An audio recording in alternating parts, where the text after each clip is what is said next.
하시다가 시몬에게 이르시되 깊은 데로 가서 그물을 내려 고기를 잡으라. 아멘. 오늘은 예수님의 제자의 삶에 대해서 그 내용에 대해서 살펴보고 은혜를 나누는 그 두 번째 시간을 갖도록 하겠습니다. 예수님의 제자의 삶이란 이제 영광된 삶이죠. 왜냐하면 예수님으로부터 이제 선택받았기 때문입니다. 근데 예수님께서 제자들을 선택하실 때 보신 것들이 있다라는 것입니다. 보통 이제 회사나 어떤 이제 직장에서는 사람을 고를 때 다른 걸 봅니다. 외모를 보고 배경을 보고 이제 학벌들을 이제 보게 되죠. 그런데 그것보다 더 다른 것을 봐야 되는 더 귀한 것이 뭐냐면은 사람들의 내면을 볼 줄 알아야 된다라는 겁니다. 그게 뭐냐면 그게 사람의 자질이 된다라는 것이에요. 그 자질은 우리 안에 다 내적인 요소들 안에 다 있다라는 것입니다. 진정한 소중한 것은 이제 외부에 있기보다는 다 내적인 부분에 속에 숨겨져 있다는 사실을 우리는 늘 기억해야 된다라는 것입니다. 근데 이제 오늘날 이 시대는 어떤 그런 것을 볼 줄 모르고 다른 것을, 외적인 것을 중시하는 시대에 우리는 살아가고 있습니다. 그래서 사람들이 저마다 그것들을 준비하고 그것들을 가꾸느라 정신이 없어요. 외모를 가꾸고 스펙을 준비하고 그런 것들을 이제 통해서 더 이제 위로 올라가려고 하고 우리는 이제 그런 시대로 이제 살아가고 있다라는 것입니다. 그런데 내면이 더 중요하다라는 것이에요. 예수님은 그걸 보고 제자들을 선택했다라는 것입니다. 예수님이 제자를 선택하시러 어디로 가셨어요? 예루살렘으로 가시지 않았습니다. 예루살렘에는 이제 그건 종교 도시예요. 그래서 거기 모든 그 당시에 엘리트들이 다 거기 모여 있습니다. 근데 제대로 된 사람, 외적인 요소를 갖춘 사람을 찾으려면은 예루살렘으로 갔어야 돼요. 근데 그렇게 하지 않고 갈릴리 지역으로 갔다라는 것입니다. 갈릴리 지역은 어떻게 보면 실패한 사람들이 모인 곳이고 가난한 사람들이 모여서 사는 곳이라고 볼 수가 있어요. 근데 그럼에도 불구하고 예수님께서는 예루살렘으로 가지 않고 갈릴리라는 지역으로 갔다라는 것입니다. 이유가 있다라는 것이에요. 그 이유가 제자들을 뽑은 어떤 그런 내용에서 우리는 발견할 수 있다라는 것입니다. 이 요소들을 몇 가지 살펴보고 오늘 나에게도 이런 요소가 주님 있기를 원합니다라고 고백하는 그런 주일 아침이 되기를 주님의 이름으로 소망합니다. 첫 번째는 뭐냐면은 제자들을 뽑는 데서 예수님께서 처음 보신 게 뭐냐면은 겸손이라는 걸 보셨습니다. 겸손이라는 것을. 어부들의 삶은 어떻게 보면은 실패를 경험을 했고 가난을 경험을 했던 사람들, 다시 말해서 낙오라는 것을 경험했던 사람이라는 것입니다. 이런 어떻게 보면 인생의 쓴맛을 본 사람들이라는 것이에요. 여러분 이런 인생의 쓴맛을 보고 싶으세요? 잘 되길 원하죠. 이런 걸 보길 원하는 사람 단 한 사람도 없을 것입니다. 그런데 이런 삶의 어떤 그런 내용들이, 경험들은 어떤 면에서는 우리 인생 가운데에 참 중요한 요소가 될 수 있을 수 있다라는 것이에요. 이 경험은 우리 인생에 있어서 어느 순간에 무한한 힘을 가져다 줄 수 있는 그런 요소가 된다라는 것입니다. 실패 경험이나 중병에 걸린 경험이나 배고픔의 경험들은 인생을 살아가는 동안 어려움이 올 때마다 그것을 이길 수 있는 요소가 된다라는 것이에요. 그리고 이런 인생의 경험들은 사람들을 엄숙하게 만듭니다. 겸손하게 만들어요. 겸허하게 만든다라는 것이에요. 예수님께서 그것을 귀하게 보셨다라는 것입니다. 그것을 소중하게 여기셨다라는 것이에요.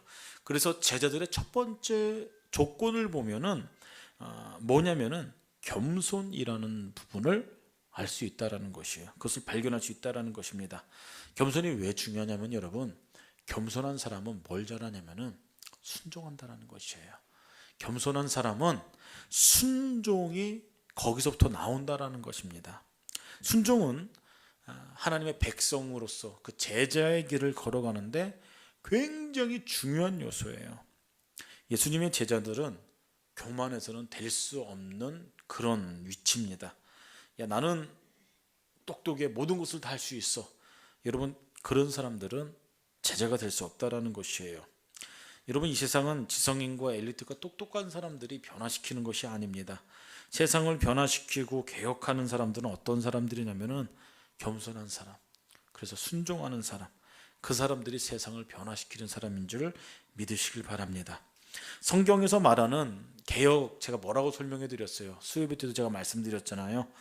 성경에서 말하는 개혁은 고쳐서 다시 사용하는 것이 아니에요. 모양을 바꿔보는 것이 아닙니다. 북 만들 때 무드질을 하죠. 수차례 좋은 품질을 만들죠. 그렇게 하는 것이 개혁이 아니라는 것이에요.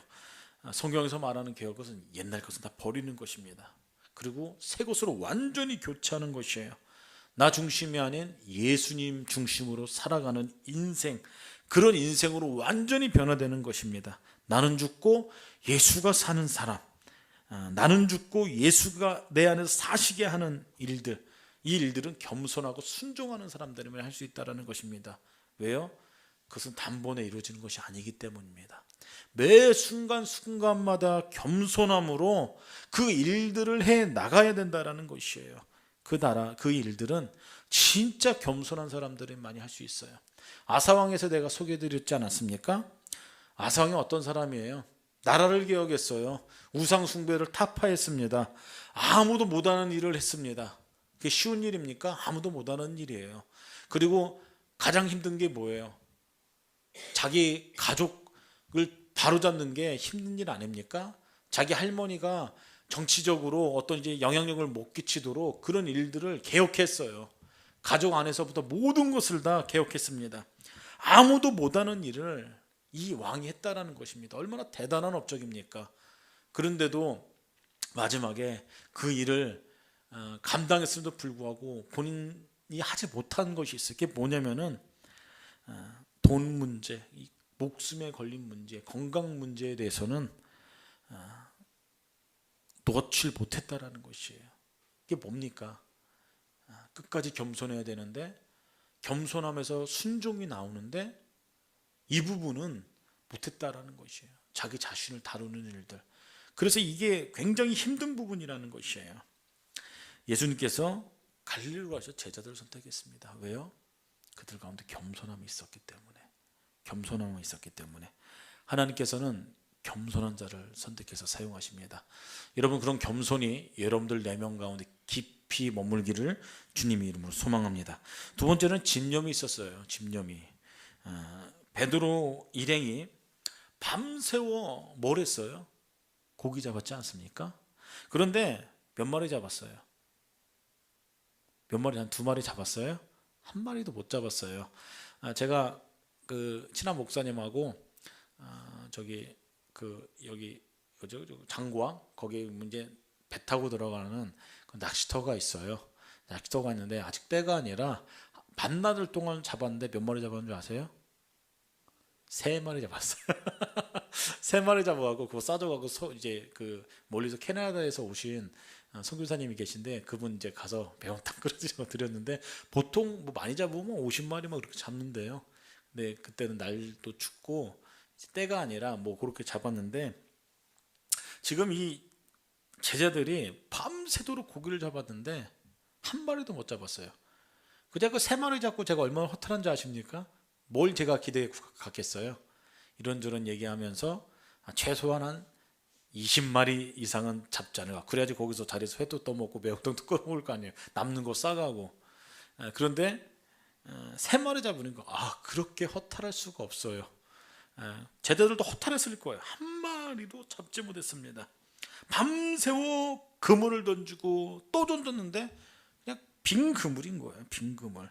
밤새워 새벽녘까지 그물을 던졌다라고 성경은 기록하고 있습니다. 얼마나 허탈했겠어요. 근데 그 모습을 예수님께서 멀찌감치 보고 계셨다라는 것이에요.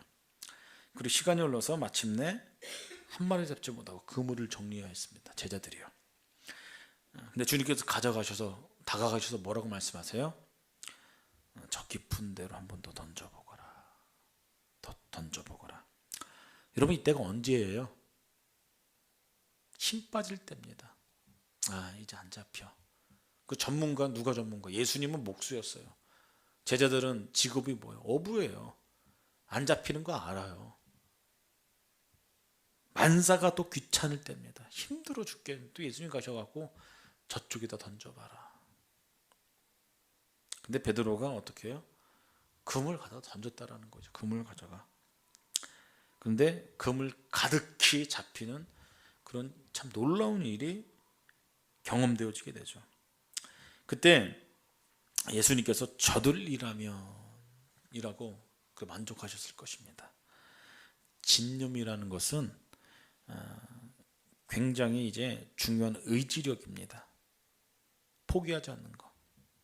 다른 말로는 우직함입니다. 저는 빠릿빠릿한 사람보다 어떤 사람이 좋냐면 성실한 사람이 좋아요. 우직한 사람들. 사람 스타일이 두 종류가 있어요.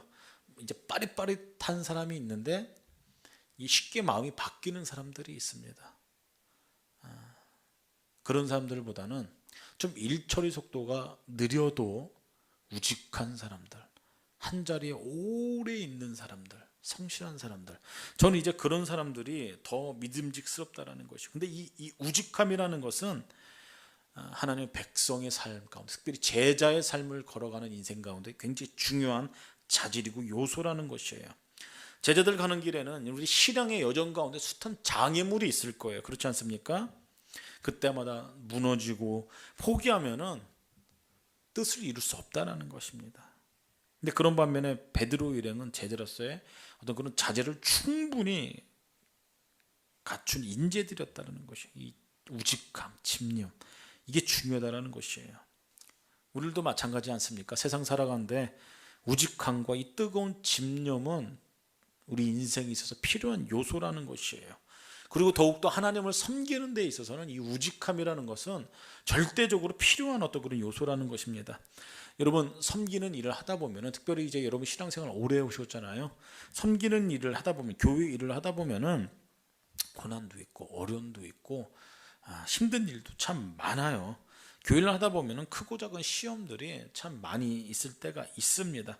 근데 그때마다 뭐 하고 싶어요? 포기하고 싶고 하기 싫고 그러지 않습니까? 중단하고 싶고. 근데 그렇게 하면은 하나님의 일들을 감당할 수가 없다라는 것이에요. 한번 세우는 뜻을 이루기 위해서 전념하는 이 우직함, 집념이 우리한테는 요구되어진다는 사실을 기억하시길 바랍니다. 저는 우직함을 다른 말로는 저는 신실하다고 표현하고 싶어요.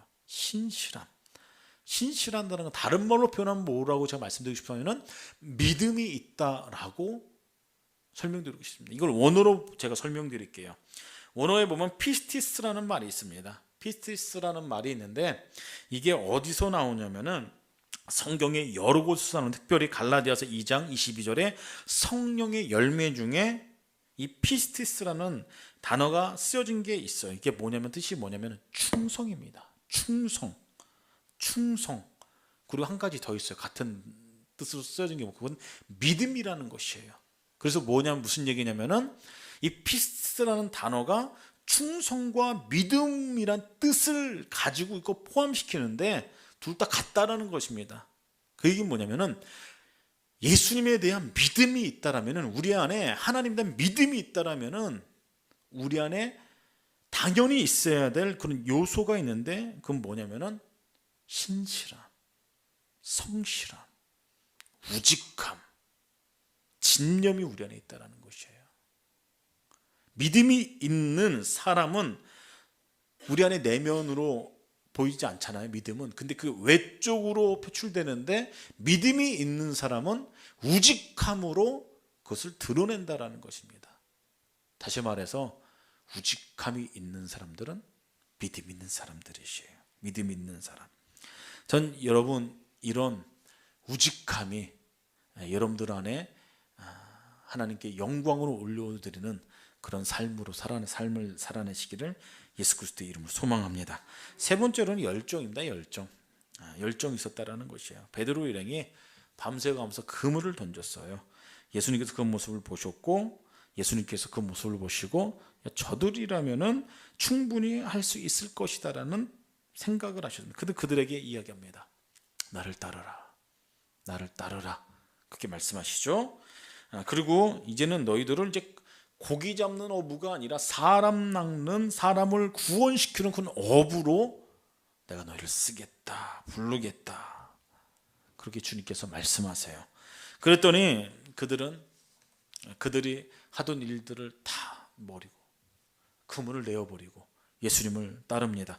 복음서에 보면은 가족들을 버리고 다 그물을 배를 버려두고 예수님을 따랐다 쫓았다라고 그렇게 말씀하고 있어요. 제자들은 때로는 어떤 것을 내려놓을 수 있는 준비가 되어 있어야 돼요. 그것이 내 목숨일 때도 있습니다. 내 목숨을 내어놓을 수도 있어야 할 때가 있어요. 세례 한번 보십시오. 때가 되니까 뭘 내놔요? 자기 목숨 내놓지 않습니까? 다니엘도 상황이 되니까 자기 목숨을 내놨어요. 사자굴에 들어갈 각오를 하고 그렇게 기도를 하지 않았습니까?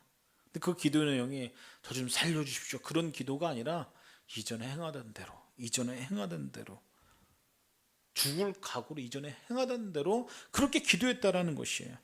예수님께서 겟세마네에서 피땀 흘리면서 할 수만 있으면 이 자리로 옮겨주시옵소서 그렇게 기도했습니다. 이게 십자가 안 지겠다는 기도입니까? 아니에요. 제가 십자가 잘 지게 해주십시오. 제가 이거 감당하겠습니다. 이러면 그런 고백 아닙니까? 이것이 제자의 삶이라는 것이에요. 여러분, 제자가 가져야 될 요소라는 것입니다. 형통만이 복이 아니죠. 건강만이 복이 아닙니다. 평안만이 복이 아니죠. 그것을 감당하는 것도 복인 줄 기억하시길 바랍니다. 하나님의 뜻을 이루는 그것도 형통이에요. 여러분, 그런데 내가 완벽하다라고 생각하는 사람, 내가 똑똑하다라고 생각하는 사람들은 이런 희생을 하지 못한다라는 것입니다. 결정적인 순간에 어떻게 몸살이에요. 제가 그런 사람들 진짜 많이 봤어요. 뭔가를 일 진행하는데 우직하지 못한 사람들은 피해요. 그거를 몸살의 결정적인 순간에 죽으면 죽으리라는 용기도 없고 열정도 없다라는 것입니다. 제자들에게는 어떤 순간에도 예수님을 따를 이런 열정이 있어야 된다는 것이에요. 마리아가 옥합을 깨트려 예수님께 부었어요. 여러분, 이런 열정이 있었습니다. 마리아에게는. 근데 이 옥합이 뭡니까? 평생 동안 모은 거예요. 근데 이것을 예수님을 향한 열정 때문에 그걸 깼어요. 베드로가 누군가 주님이다라고 말할 때 생각할 거 없이 어디로 뛰어들었어요? 바다로 뛰어들었어요. 바다로. 예수님에 대한 여러분 갈급함이 있었기 때문에, 열정이 있었기 때문에 바로 몸이 반응하는 것이에요. 몰입하는 것입니다. 여러분, 기적은 그런 열정을 가진 사람, 몰입하는 사람, 일을 그렇게 즐겨하는 사람들에게 경험되어진다라는 사실을 기억하시길 바랍니다. 여러분, 갱년기 때 뭐 와요? 갱년기 때 뭐가 옵니까? 우울증 오잖아요. 우울증 와요. 이 갱년기의 우울증이 결혼 초에 오는 게 아닙니다. 중년이 지나가는 그 시기에 우울증이 온다는 것이죠. 그때가 언제예요? 열심히 산 사람들에게는 이제 한가지일 때죠. 한가지일 때. 아이들이 다 성장하고 삶이 어느 정도 안정될 시기에 뭐가 많아져요? 시간이 많잖아요. 시간이 많아지죠. 예, 그때 생각지도 않게 이 갱년기, 우울증이 찾아온다고 그래요. 사람이 한가지고 그러면은 생각이 많아집니다. 생각이 많아질 때 그때 무슨 생각이 찾아오냐면 인생의 허무가 느껴져요. 인생의 허무가. 그러면 이제 몸이 해해지고 몸도 쑤시기 시작하고 막 그러지 않습니까? 삶에 재미가 있어야 되고 보람이 있어야 되고 분적에 뭔가 열정적으로 뭔가 해낼 수 있는 것들이 있어야 돼요. 그래서 사실상 이 신앙생활하는 분들은 항상 바빠요, 안 바빠요? 바빠요. 주님 섬기느라, 또 이웃들 섬기느라, 자선하고 봉사의 삶을 하느라 정신없이 바쁩니다. 그래서 이 우울증에 걸릴 겨를이 없다라는 것입니다. 의학자의 말에 의하면은 아이가 많으면 많을수록 우울증에 걸린 일이 없다고 해요. 왜요? 정신없으니까 애들 키우는데 아들 커서. 열정의 삶은 모두를 행복하게 해주는 이제 요소가 된다라는 것입니다. 근데 오늘날 이 시대는 열정이 사라진 세대라고 그렇게 표현을 합니다. 열정이 상실된 시대. 제자들의 삶은 열정의 삶입니다. 열정의 삶. 본문을 보면 일행들에게 주님은 나를 따르라 그렇게 말씀하셨어요. 그러자 다 버리고 떠났다. 열정이 있기 때문에 이게 가능한 겁니다. 이게 제자의 자격이라는 것이에요. 우물쭈물 머뭇머뭇하고 계산한다. 그건 열정이 없는 것입니다. 제자의 태도가 아닌 것이에요. 제자들에게는 이 열정의 모습이 있어야 된다는 것이죠. 베드로의 일행들이 열정이 있었다는 겁니다. 열정. 말씀을 정리합니다. 제자들에게 요소가 몇 가지가 있었어요? 겸손, 우직함, 열정, 집념. 이 모든 요소가 예수님의 제자가 되는 가능성을 지닌 요소라는 것이에요. 이게 다 잠재력이 된다는 것입니다. 제자들에게는 처음에 미약했어요. 그렇지 않았습니까? 3년 동안 공생기간 동안 함께 했어도 사실상 실패했습니다. 예수님 십자가 못 박힐 때 다 떠나갔어요. 다 도망갔어요. 다 도망갔습니다. 그 모습을 보면은 어떻게 예수님께서 어떤 모습을 보시고 저런 사람들을 제자로 삼으셨을까? 그런 의구심이 들 정도예요. 그런데 예수님께서는 그들을 제자로 부르셨고, 그리고 그들을 이 땅에 두고 가시면서 승천하시면서 이야기하셨어요. 세상 끝까지 복음을 전하라. 당부하셨죠. 도망간 제자들을 뭘 믿고 그러겠어요. 이런 요소들이 예수님께서 보셨다라는 것입니다. 가신 후에도 제자들도 처음엔 우왕좌왕합니다. 그런데 마가다락방에 모여서 기도하기 시작해요. 그리고 성령께서 강림하십니다. 성령의 충만함을 경험해요. 그 다음부터는 아무도 못 말리는 제자들이 됐어요. 제자들이 복음 전하다가 다 순교합니다. 베드로는 십자가에 거꾸로 달려 죽죠.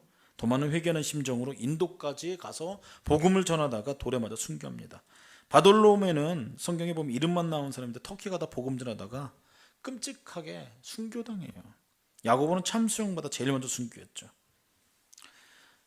근데 이들이 이런 요소들이 있었고 다시 한번 성령을 체험하기 시작한 후에 진짜 제자의 면모를 보여주기 시작했다는 것입니다. 이런 모습을 통해서 하나님 앞에 영광 돌려드리는 삶을 살았다는 것이에요. 성경을 보면은 이 많은 인물들이 나오는데 사실상 하나같이 다 초라했던 인물들입니다. 그렇지 않습니까? 바울 보십시오. 바울도 약점이 있었어요.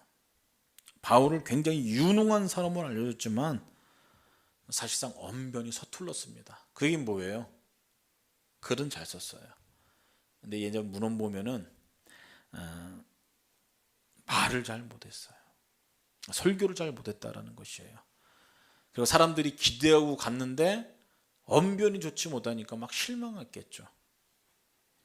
그래서 이제 어떤 청년이 그 메시지 듣다가 어떻게 돼요? 2층에서 졸다가 떨어져 어떻게 돼요? 죽잖아요. 성경에 보면은 다시 기도해서 뭐 살아나긴 했지만 그런데 바울에게는 있었던 것이 있어요. 열정과 결단력과 집념이 되지 않았습니까? 예수님 만나고 나서 그런 요소들이 하나님께 쓰임 받게 하는 그런 요소 어떤 그런 부분들이 있었다라는 것이에요. 모세를 보십시오. 모세도 대단한 리더 아닙니까? 출애굽시킨 노예로 살던 애굽 백성들을 출애굽시키는 리더예요. 이 모세에게도 단점이 있었어요. 연약함이 있어요. 그것도 뭐예요? 바울과 비슷해요. 말을 잘 못했어요. 말 잘 못했습니다. 그래서 버팁니다. 저는 좀 말을 잘 못하는 사람이에요. 또 어떻게 하겠어요?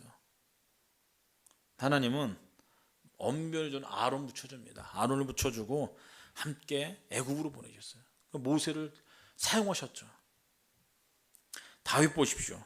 그 많은 형제 중 소개도 안 했던 사람이에요. 키도 작고 어떤 뭐로 보나 왕감이 아니었습니다.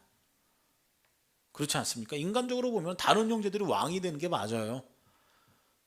그래서 아버지는 막내고 뭐 별 볼일 없으니까 부르지도 않았어요. 사무엘 선지자가 왔는데. 그런데 이스라엘 32명의 왕 중에 가장 뛰어난 왕이 누구로 평가돼요? 다윗 왕. 뭘 고민해요. 지금 다윗 얘기하고 있는데. 다윗 왕이 이스라엘 왕 중에 가장 위대한 왕으로 성경에서는 그렇게 평가하고 있어요. 평가하고 있어요. 공통점이 있어요. 이들에게는 다 내면에 충실했던 사람입니다. 하나님께서 그들의 내면을 보셨어요. 그런 요소들을 보셨어요. 제자들도 마찬가지입니다. 이런 가능성의 요소들을 예수님께서 보시고 부르셨다는 것입니다. 우리들도 마찬가지예요. 이런 내면의 요소들을 주님께서 보시고 우리를 하나님의 백성으로 부르시고 제자로 부르시고 우리들을 쓰신다라는 것이에요. 겸손을 소유하십시오. 우직함을 소유하십시오. 열정을 소유하십시오.